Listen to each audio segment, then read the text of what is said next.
Oh, it's so exciting. You know, we characterize disease today based on what the French did in the mid-1800s. That is by body part. You have a disease of the brain, you have cancer of the lung, cancer of the ovary. Going forward, we're going to start to identify it by the molecular signaling pathway that is altered in the individual disease. So we can personalize therapy. You know, right now you go to the doctor and they say you have a sore throat, they look inside and they put you on an antibiotic. They don't dose it based on your metabolism. They don't dose it based on you. They don't dose it based on the individual bug that's there. They treat everybody as the same. So going forward, we're going to individualize therapy, and it's going to make healthcare better, much more economic, and available to the masses. But to get there, we ask people to dare to know their genes. Yeah. What is the conversation around that? It's just opening up. We have the technology today to start to look at your genome for a affordable cost. So for under $1,000, we could look at all the genes in the genome and start to understand them. And so in order to get there, we need heroes. We need heroes to donate their DNA and the information about their healthcare so we can learn from it and make associations.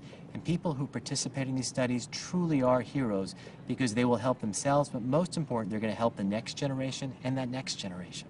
But let's be honest, the showstopper is, I'm afraid I won't get insurance. Do I want to know if they can't treat it? What do you say to people who are fearful about stepping forward? You know, there are two angles to it. One is this last political administration did one thing right, and I emphasize the word one, is they passed a law called the Genetic Non-Discrimination Act, or GINA, which bans discrimination based on any genetic finding. The other is that, you know, we as individuals have to take charge. If I told you today that your LDL was up and your HDL is low, you know you're at risk for heart disease, and you're willing to take that intervention, which is going on a statin or making a dietary intervention or exercise.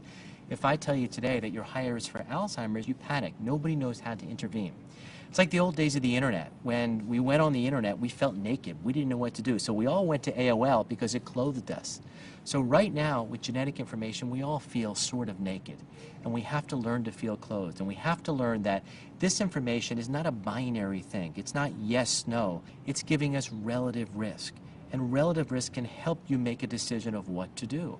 We in our population say, everybody at age 50 get a colonoscopy. And that's when the risks, the benefits, the costs all start to come together. But what do you say to those 4,000 people last year who died of colon cancer under the age of 50? You say, if you had a higher risk for colon cancer, you get colonoscopy at age 40. I took a genetic test. I had a higher risk for colon cancer. I had colonoscopy, and I had a polyp removed at age 43. Does that mean that I would have gotten cancer? I don't know, but I'm not willing to take that risk.